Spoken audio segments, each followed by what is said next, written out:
உங்கள் favourite TV ஷோக்களை இனி miss பண்ண தேவையில்லை. ZEE5 இல் முற்றிலும் இலவசமாக காணுங்கள். இங்கேயும் எப்பொழுதும். அண்ணா, இப்ப என்ன சொல்ல வர நீ? காவேரி, உன்கிட்ட நான் பேசல, அமைதியா. இப்ப எதுக்கு நீ கோவப்படுற? நீ மட்டும் என்ன ரொம்ப நல்லவ மாதிரி பேசுற? நானும் பாத்துக்கிட்டு தான் இருக்கேன். தப்போ சரியோ, நான் கல்யாணம் பண்ணிக்கிட்டேன். ஜனனி என் பொண்டாட்டி, உனக்கு அண்ணி. என்னைக்காவது சந்தோஷமா அவகிட்ட 4 வார்த்தை பேசிருப்பீங்களா? மன்னிச்சுக்கப்பா, இனிமே உன் பொண்டாட்டி கிட்ட வச்சுக்க மாட்டோம். நீ எல்லாம் எனக்கு ஒரு அக்கா. ஜனனி யாரு? உன் தம்பி பொண்டாட்டி தானே. ஜனனி அப்பா அம்மா இல்லாத பொண்ணுன்னு சொன்னேன்ல, நீ என்னமோ அவளை ஒரு எதிரி மாதிரி பாக்குற. ஏன் உன் சோத்துல வந்து மண்ணள்ளி போட்டாளா? அக்கா, உனக்கு ஒரு மனசுன்னு ஒண்ணு இருக்கா? உன் வீட்டுக்காரர் பெரிய இவர் மாதிரி பேசுறாரு. அவர் அக்கா தங்கச்சி உன்னை மதிக்கல, முகம் கொடுத்து பேசலன்னு அழுதுகிட்டே வந்தியே, ஞாபகம் இருக்கா? அப்போ உனக்கு எப்படி இருந்துச்சோ அப்படித்தானே ஜனனிக்கு இருக்கும். என்னடா விட்டா பேசிட்டே இருக்க? தயவு செஞ்சு பேசாம இருங்க, அதான் உங்களுக்கு மரியாதை. சிவா, நீ உள்ள வாடா. கொஞ்சம் என்ன பேச விடுமா. ரம்யா, என்னைக்காவது உன்னை நான் கல்யாணம் பண்ணிக்கிறேன்னு சொல்லிருக்கேனா? சொல்லிருக்கேனா?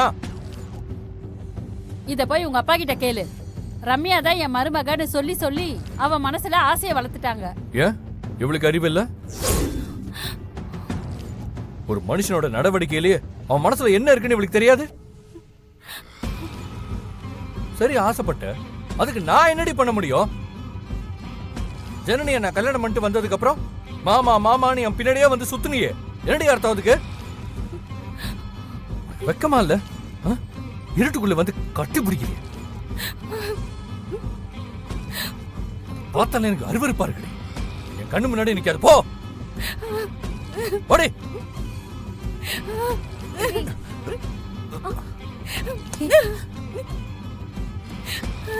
டேய் சிவா, ஏன்டா இப்படி பேசுன? பேசிதாம ஆகணும். பேச வேணான்னு பார்த்தா எனக்கு வார்த்தை அதிகமாயிட்டே போகுது.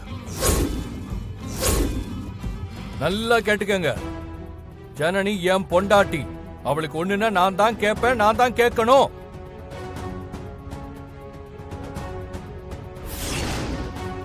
அவளை அசிங்கப்படுத்தினா என்ன அசிங்கப்படுத்துறதுக்கு சமம். மரியாதையா இருந்தா நானும் மரியாதையா இருப்பேன். அதான் எல்லாருக்கும் நல்லது. ஐயா, ஓகேவா? எப்படி இருக்கு? என்ன நடக்குதாங்க?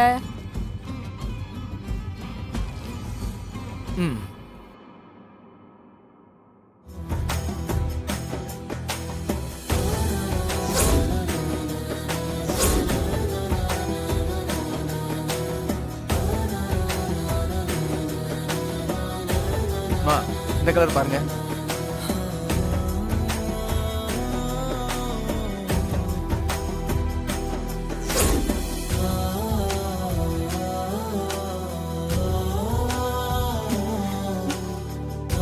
இங்க வர்றதுக்கு முன்னாடியே தம்பி செலக்ட் பண்ணிட்டாருமா.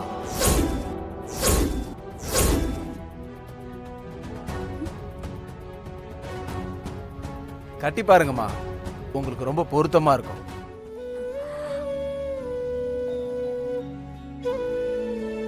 எனக்கு தெரியும் ஜனனி, இவங்கெல்லாம் இப்படித்தான் பண்ணுவாங்கன்னு. அதான் ஏற்கனவே ஒரு பிளான் பண்ணிட்டேன். நல்லா இருக்கு தம்பி உங்க பிளான். Super selection. தேங்க்யூ அக்கா. சரி, எல்லாரும் புடவை பாத்துட்டீங்களா? நான் எடுத்து வைக்கணுமா? அண்ணே, கொஞ்சம் பொறுங்க. ஜனனி, நீ புடவைய கட்டிட்டு வா. ஒரு தடவை பார்த்துட்டா நல்லது. சரி. Any help?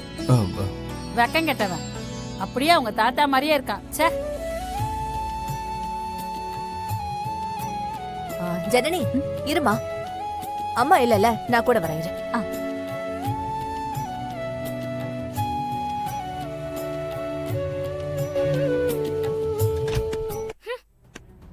ஏய், நீங்களாம் ஏன் எந்திரிக்கிறீங்க? புடவை எடுங்க, உட்காருங்க. நீ ஏன் எடு. வாடி. ஏய்,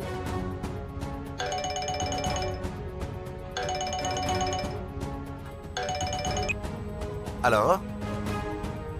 சரி சரி, வாங்க வாங்க. மாமா இருக்காரு, வாங்க. மாப்பிள்ள பாத்து பாத்து போங்க. சரி. ஏண்டா முன்னாடியே புடவை எடுத்தா நேரா அவ கையில கொண்டு வந்து கொடுக்க வேண்டியது தானே? தேவையில்லாம எங்களை எதுக்கு டென்ஷன் பண்ற? ஏன் பாட்டி எல்லாரும் சேர்ந்து ஒருத்தைய டென்ஷன் படுத்துவீங்க, நான் உங்களை டென்ஷன் பண்ணக்கூடாதா? ஐயா வணக்கம் ஐயா. வணக்கம். நல்லா இருக்கீங்களா? நல்லா இருக்கங்க. நீங்க எப்படி இருக்கீங்க? அம்மா கையில என்ன? அது ஒரு சின்ன ஆக்சிடென்ட். ஆமா, உங்களுக்கு என்னாச்சு? அது ஒரு சின்ன ஆக்சிடென்ட் தாங்க. என்ன மாப்ள தெரியுமா? தெரியுமாம்மா, நம்ம நண்பர் தான். ஐயா, நான் உங்களை சந்திச்சது இல்லை, ஆனா அம்மாவை நல்லா தெரியுங்க. அம்மா இருக்காங்களா? அத்தை கோயிலுக்கு போயிருக்காங்க. ஓ சரி சரி. தெரிஞ்சவரா போயிட்டீங்க, என்ன விஷயம் சொல்லுங்க தம்பி. ஐயா ஒரு 3 மாசத்துக்கு மட்டும் வீடு தேவை இருக்காங்க ஐயா. வாடகைக்கு கிடைக்குமான்னு கேட்டாருங்கய்யா, அதான் உங்ககிட்ட கூட்டிட்டு வந்தாங்கய்யா. தம்பி மாப்பிளைக்கு தெரிஞ்சவரா இருந்தாலும் 3 மாசத்துக்கெல்லாம் வாடகை விட முடியாதுல்ல. பேசாம நீங்க ஏதாவது ஹோட்டலா பார்க்கலாமே. ஐயா 3 மாசத்துக்கெல்லாம் யாரும் வாடகைக்கு விட மாட்டாங்கன்னு நானும் சொன்னேங்கய்யா.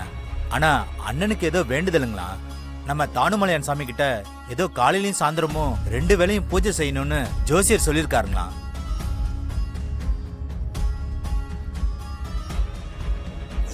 நீ கேட்ட மாதிரியே கண்டிஷன் பில் கிடைச்சிருச்சு. நீ உன் இஷ்டப்படியே மார்த்தாண்டத்திலேயே தங்கியிருந்து காலையிலயும் சாயந்தரமும் லோக்கல் போலீஸ் ஸ்டேஷன்ல கையெழுத்து போட்டுக்கலாம். ஐயா, வாழ்க்கையில தொடர்ந்து அடிபட்டுக்கிட்டே இருக்கேன். சமீபத்தில் இந்த விபத்து வேற.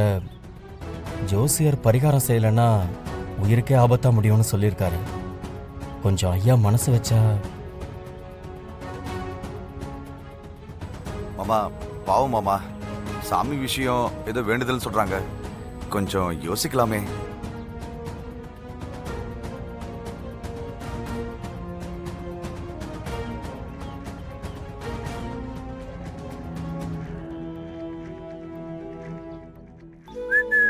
ஜனனி, புடவை கட்டியாச்சா?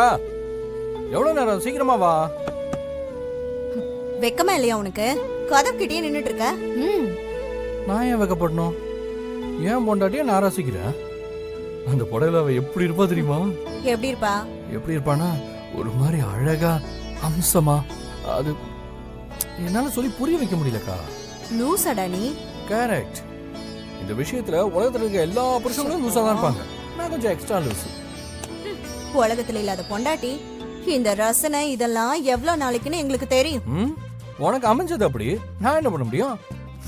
Burning burning. Hey Janani, waiting. ரெடியா? நான் புடவை கட்டினப்போ இந்த மாமா ரசிச்சாரா? அவகிட்ட அப்படி என்னதான் அழகு இருக்கும்?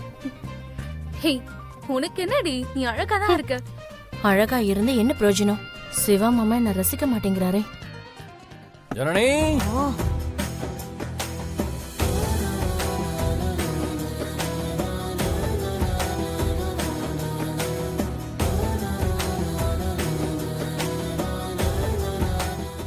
ஜீ5 ஆப்பை டவுன்லோட் செய்து அனைத்து எபிசோடுகளையும் இலவசமாக பாருங்க.